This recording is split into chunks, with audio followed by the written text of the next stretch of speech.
Welcome to the Relaunch Your Career podcast. I am your host, Leah Lambert, career and interview coach and founder of Relaunch Me, where we help you find the work that you were meant to do.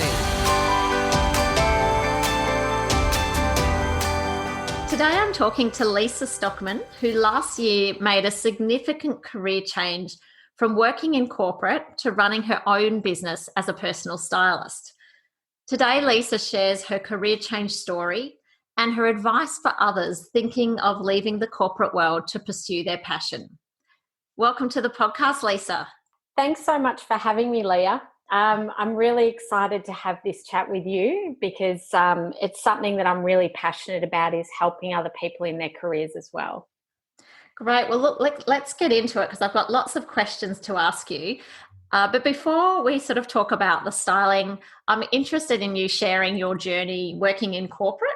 So can you tell us a little bit about what you did before setting up the styling business? Absolutely. I've had a very mixed bag of a career. I think if I was to describe it in airline terms, it would be around the world ticket many times.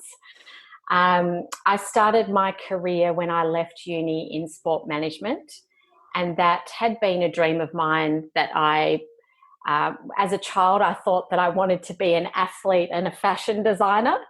And when I studied at uni, I really thought that sport management was a way that I could still be involved in sport. So I did that for a few years and then worked at the Sydney Olympics, which I loved. And then had the opportunity to work in Japan as an English teacher. So I went to Japan for 2 years. I'd left my career in sport management and decided that I wanted to have that overseas experience in a different culture. And that was really a fantastic life lesson for me. I realised while I was there that I did love teaching.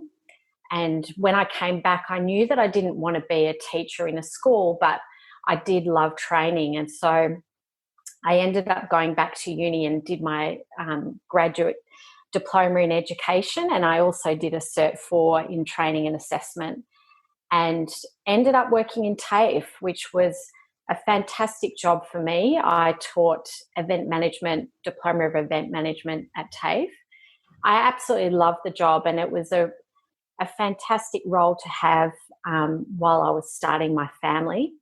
It enabled me to work in the evenings, and I really loved that teaching. But I found that, every day the chit chat in the staff room and with my friends and family was always about fashion. And, I was always the person that would be advising people on what to wear for different functions. And then while I was still at TAFE, I got chatting with an acquaintance about opening a boutique. And she was really keen. She was in retail at the time, and she was really keen on opening a denim store. So after a year of planning together and lots of lunches, we connected and decided to open the business together, which we did in Melbourne. And it was a denim and basics store, and our skills really complemented each other. She was very much a behind the scenes looking at financials and things like that. And I was very much on the shop floor, being with our customers and training our team. But the business got to the stage where it wasn't big enough for both of us. And unfortunately, when we opened, it was in the midst of the GFC. So retail at the time was very different to what it is now. Online was just sort of coming into play, and the big high street retailers like Zara and Topshop hadn't quite hit, but it was a very tricky retail market. So I ended up leaving the business and got a role with a retail consultancy company, and I was writing and delivering accredited training for big retailers like Oroton and Glassons. That is probably one of my most pivotal roles. I absolutely loved working with retailers and delivering really meaningful training, and it combined, two of the things that I love. So But then the company was purchased by the Cotton On Group and we moved to Geelong. And at the time, that commute for me, 3 to 4 hours a day in the car didn't really work with my lifestyle. So I did a mixture of consulting for in the learning and development space and also for David Jones as a style advisor. So I was still kind of playing in both worlds. Eventually went back to the Cotton On Group as head of learning for Typo, and loved the role, absolutely loved it, and thought that I could do that commute, but honestly it was really tiring and it took a bit of a toll on the family. So my last role was with Grill'd Healthy Burgers, and that was to head up their learning and development function. And it was a great job in that it was right next to the kids' school. I was able to get more of a work-life balance and also work with a really cool brand. But interestingly, I had a discussion about a year ago. Someone asked me, what would you do if you won Tats Lotto? And I said that I would start my personal styling business. And so here I am. And did you win Tats Lotto? I didn't win the money, but in a lot of ways I feel like I've won Tats Lotto, which is going to sound really corny, but doing what I love and has taken me this long to actually really understand that that's what I love to do feels like I've won. It's really interesting that you said that, because I often talk to clients about what they would do if they had a year off, that, if it was fully paid. It's obviously not realistic for a lot of people, but it does give you some ideas about where your true passions and interests lie. And you've obviously been able to take that and actually turn it into a business, which is great. For most people leaving the corporate world, it's a huge decision. Can you explain what process you went through in order to make this decision and the type of research that you did to ensure that your business would be viable? I think it's a process that took quite a long time for me. As I said earlier, I had my boutique, and what I noticed when I had that boutique and I was on the shop floor a lot with clients was that there was a real need for people to have help in how to shop. A lot of people don't know what their style is, and I would see a lot of clients outside of store hours and go and do their wardrobes. So for me, it's something that started, 11, 12 years ago. But about a year ago, I had a pivotal conversation with a recruiter that, I had a meeting with him, and I was considering taking a role for a very beautiful fashion brand, global fashion brand, to head up their training. And he said to me, Lisa, what are you doing? You're going from role to role every 2 years. What is it that you actually really love? What do you want to do? And I said, well, I really want to do my personal styling. And he said, well, what's holding you back? Why can't you give it a good go and give yourself a time frame? And that conversation for me really pushed me, and I think it came at the right time. So I did a lot of research after that conversation into different courses, what sort of education was available in styling. And also I looked at a lot of what competitors were doing in the market in terms of pricing and what they were offering. And I decided to start formulating an idea of, if I did start my business, what would that look like?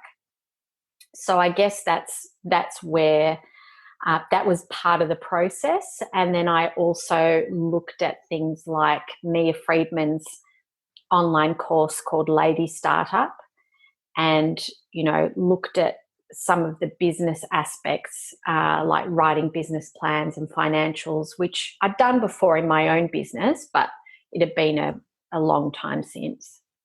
Yeah, it's great that you mentioned that, because I do find that a lot of people who are keen to go into business, they're very comfortable with the actual service they would be offering. But, if you are going to run a business, you do also have to, learn to run a business. And that's marketing, business development, bookkeeping, technology, IT, website. So there's a lot more to it, isn't there, than just, going out and shopping and doing the styling side of it. It's, it's all encompassing. Absolutely. I think for me, being with a client is absolutely the easy part.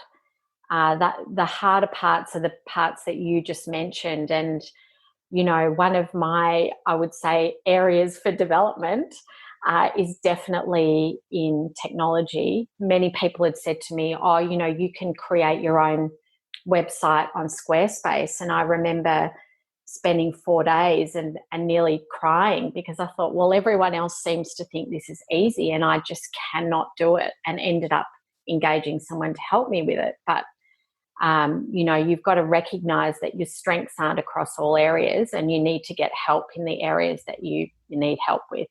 Yeah, that's right. But, when you first start out, you also don't want to spend a huge amount of money on those things until you know that your business is viable. So about balancing all of that, isn't it, when you first start your business?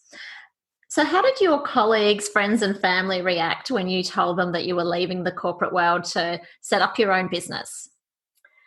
Well, my family, I'm very fortunate. They were really supportive, particularly my kids.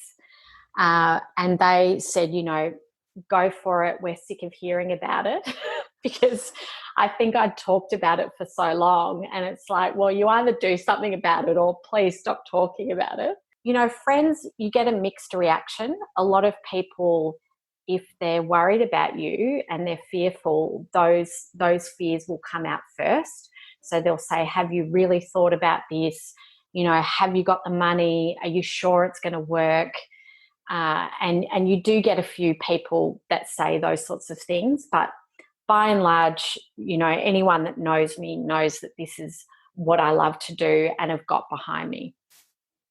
That's good to hear. And I mean, had you been styling people on the side? Like, were you doing this as a side hustle since you had your boutique all those years ago, or was it really sort of starting with and having to find clients from scratch? I did have clients from over the last 12 years, but because I never really pushed it as a business and I never had a presence online as a side hustle, although I had clients and I had a formula of how I work, the hustle had to start. And that's the hard part. The hustle is the hard part because in personal styling, it's not generally a decision that someone makes overnight that they want to go and see a stylist. It's not like buying a product that is tangible. It's something that often people ruminate over for months. So, you need to be in there and hustling. Do you find that there are certain events that brings them to look for a stylist, or is it returning to work after having a baby, or what are the common patterns for why people might engage a stylist? I think it's definitely life change. So that might be someone's just got divorced and they're out on the dating scene. Someone's re-entering the workforce that they've been out for a long time, maybe put on weight, lost weight, surgery. It tends to be when someone has, faced something in their life and they've lost their confidence. And that's really, most of my clients experience that. You do get some people that will come to you because they have a significant event. I styled someone for the Australian Cricket Awards that was in February, and I do a lot of weddings and, ceremonies, things like that. But generally speaking, someone will come to me when they need, that lifting confidence and they're sick of being in a style rut. And I just want to mention, you mentioned briefly about people who are returning to work after a long break, and a lot of our clients in that category. And I do find that the work outfit has changed a lot over the last decade. What sort of comments would you make about what people find is different when they're returning to work after a significant break? Yeah, so I think what happens is people look at their wardrobe and the clothes that they used to wear to work, whether it was 5, 10 years ago, just don't serve the purpose anymore. And it used to be a lot easier. I think that in the corporate space, 10 or so years ago, everyone would just wear a suit, and you'd go to a Country Road or a David Jones or Roger David and you'd buy the matching jacket and pants. But now there are so many different work dress codes, and also so many industries that didn't exist, 10, 15 years ago. So the lines are really blurred about what to wear to work. And I know that people re-entering the workforce just think, well, what is the work wardrobe? And particularly in this time in COVID and how the workplace is going to look once we emerge, I think it will be even more blurred, because people will be working more from home, working remotely. And, how do you still present yourself in the best possible way in that circumstance? So that's definitely what I'm seeing in terms of work dressing. Interesting. And Lisa, can you tell us a bit more about your styling business and the different services that you offer? Sure. I mean, I think the thing about styling is it's such a varied career. You can style for runway, you can style for editorial, but where I see my passion is definitely working either one-on-one with someone or in corporate groups. So when I'm one-on-one with someone, usually that starts off with a wardrobe edit, and that's when I go into their home and really talk to them about what the style is, finding their style really, and then reorganizing their wardrobe, culling the things that don't work for them anymore, and then focusing them on where their gaps are that will help them meet their style goals. And so for some clients, that's, they then go off and shop on their own. Whereas with other clients, I will then do a personal shop with them. And that's a great experience because I do all the legwork. So before I meet with them at a shopping centre or at a high street, I go and put everything on hold for them, so that then when they meet me, there's no browsing. It's just they're trying things on and I'm putting things together for them. And then I also do, as I said, event styling. So whether that's for a wedding or a ceremony, that sort of thing, I will put together a look for them for that particular aspect. And then a growing part of my business is the corporate side. So I work with outplacement agencies, with companies that have graduate programs, and I help groups of people looking at what they dress for work. So, and sometimes that's the company initiating it. So if it's a graduate program, for example, it might be people coming through from uni and they don't know what to wear to work. So it's supporting them in that. Do you find that Casual Friday causes some confusion around what is appropriate to wear in the workplace these days? I think Casual Friday is the funniest thing ever because it's so confusing. And, I think that some people really let their whole work persona drop on a Friday because they'll come in active wear, and, it's one thing to be comfortable, but I think your personal brand is really important. And so what you wear on Casual Friday is just as important as what you wear every other day. And I don't know about you, Leah, but I know that if I'm working from home, if I'm sitting in my pajamas or a tracksuit, I'm just not in the right headspace to do work. So I think Casual Friday can be quite tricky for people, but I would always say, it's better to be slightly overdressed than underdressed. And look, it's funny now with COVID. I find that I do put jeans on for a work call, and sometimes I even spray a bit of perfume, which I think is quite it's just ridiculous. But when you're not even meeting them in person, but it's just the habit that you get into. Absolutely. And I think, it's so funny. I've been on many Zoom calls where you can see that someone's wearing, their trackies or and you sort of feel like you're invading their personal space a bit. But I think, wear what makes you feel confident and in the right mindset to do work. So, Lisa, can you tell us what really energizes you about working as a personal stylist? What are the best parts? Well, that's easy. I think the best part is when you have a really great conversation with someone and you find out what style it is that they would love to embody.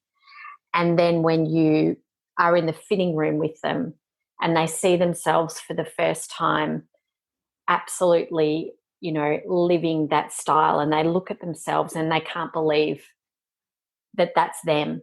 And to me, that gives me goosebumps every time. And, often I'll be standing in the fitting room with a client and they've got a tear in their eye. And that for me is the absolute joy, is seeing someone, the essence of their beauty, it comes out. I love that so much. I also really do love clothing, apparel, retail, fabrics. I love seeing what designers come up with and how creative people can be. And that, really in clothing, you can display any personality you wish. Some days you could be a biker chick, the next day you could be corporate, you could be a guy who's, one day looking preppy and then the next day looking grungy. I love what clothing can do for people. So, every job has its downsides. What would you say are the more challenging aspects for, particularly for someone who is perhaps thinking of getting into personal styling? I think the challenge is you need to be really realistic about how many clients you need to sustain your business. And, if you think that your business is going to be just word of mouth and they'll be ticking in over and over, it's pretty naive. I think the hard part is the hustle. And, it's day in, day out. You can't stop with that. And for me, one of the challenges has been social media and putting yourself out there. When you have a website or you have an Instagram or Facebook page and it's your business, you need to be able to stand by exactly what you put out into the world every day. And sometimes, that can be a bit relentless, posting every day and, writing meaningful content every day can be challenging. But that hustle is day in, day out, and you need to be prepared for that. I completely agree. And I have worked with stylists in the past who have gone and done a course and then really just expected the clients to start flooding in. But you're so right. Without the hustle and putting yourself out there, it's, you might get a bit of word of mouth referrals, but it won't be sustainable, will it? No, and I think you have to really be prepared to build relationships with people, because as I said, for people to decide that they want a stylist doesn't just happen from seeing one post or seeing one article. It's often a process that can take someone months, and you have to be prepared that, the clients won't just come in through word of mouth. Having said that, though, it is a great business that you could do as a side hustle for someone who likes the idea of styling, but perhaps needs to have a day job to maintain a consistent income. I think that's where most stylists start out, is that they have a permanent part-time job or they have a full-time job and they start it on the side. And I think that's a great way to start, because you're still pursuing the thing that you love, but you've got the security of the income on the side. And then if you can see that your business is building and building, then you can pare back your other work. So I think that is the ideal way to start. And Lisa, what are your thoughts or advice on someone who is interested in styling in terms of actually going and studying a styling course? Well, I can say that even though I'd been styling for 11 years, I did a lot of research on courses, and I found a course at the Australian Style Institute in Melbourne. And I have to say, it was one of the best things that I've ever done. It really solidified in my mind what I was doing was the right thing. And I think you never stop learning. And so even if you go to a course and you pick up, half a dozen great tips for your business, it's half a dozen tips you didn't know before. And I think it's a good way of really understanding whether this is the career that you want. So I did my Masters of Professional Styling with them, and that was over 3 different courses.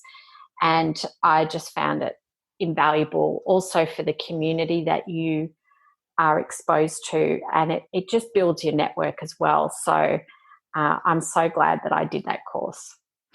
And I know some styling courses are quite broad in terms that they might include fashion, property styling, event styling, interiors, etc. Was the course that you did, was that just focused on styling for fashion, or was it more, broader than that?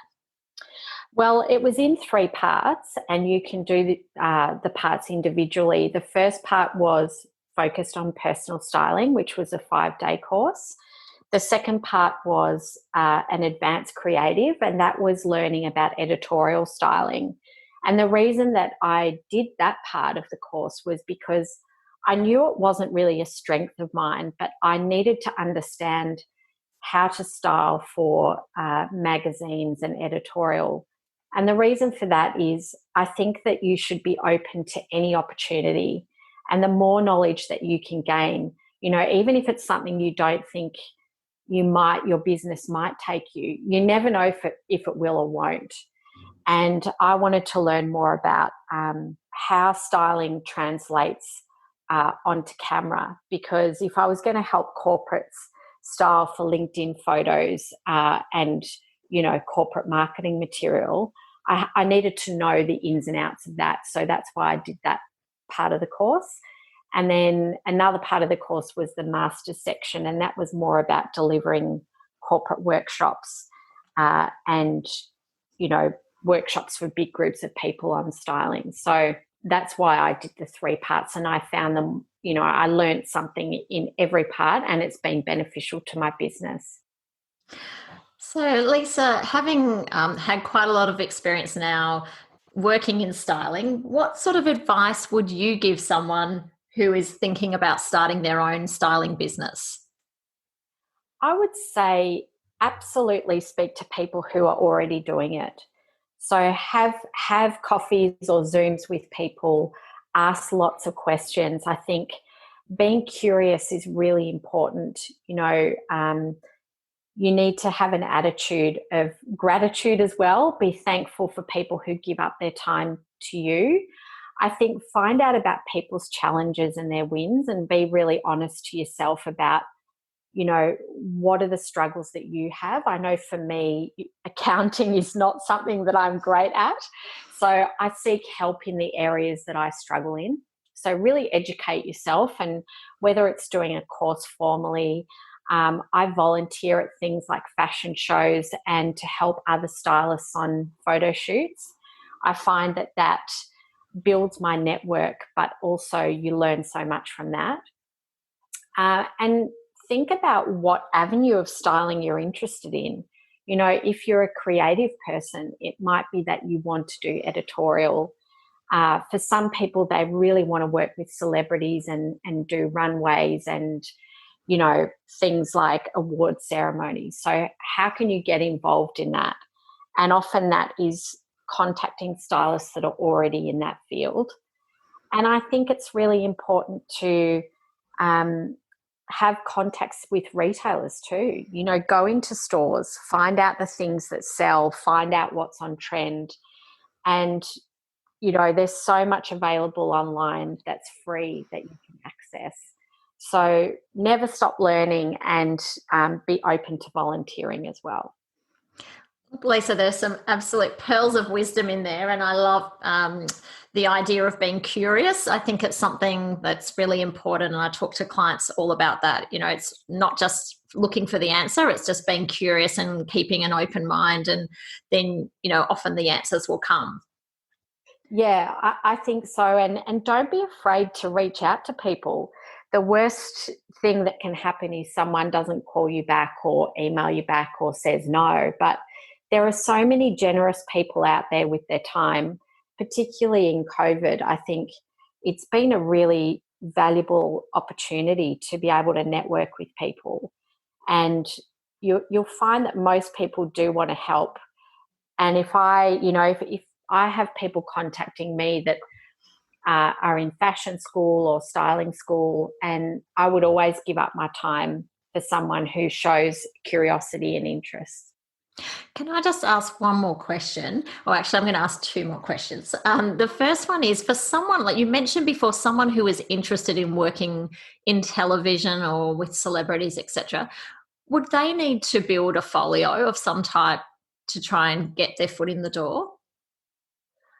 Yeah, that's the hard part. I think it's a bit of a chicken and an egg, because if you approach someone and you say, I'd really like to work with you, that person might say, well, what have you already done? And if you haven't done anything, that can be quite tricky. So what I would say to someone is, if you are interested, for example, in editorial styling, and you don't want to go into a styling course or you can't afford to do so, be creative at home. You've got a phone, you've got a camera on your phone that's amazing.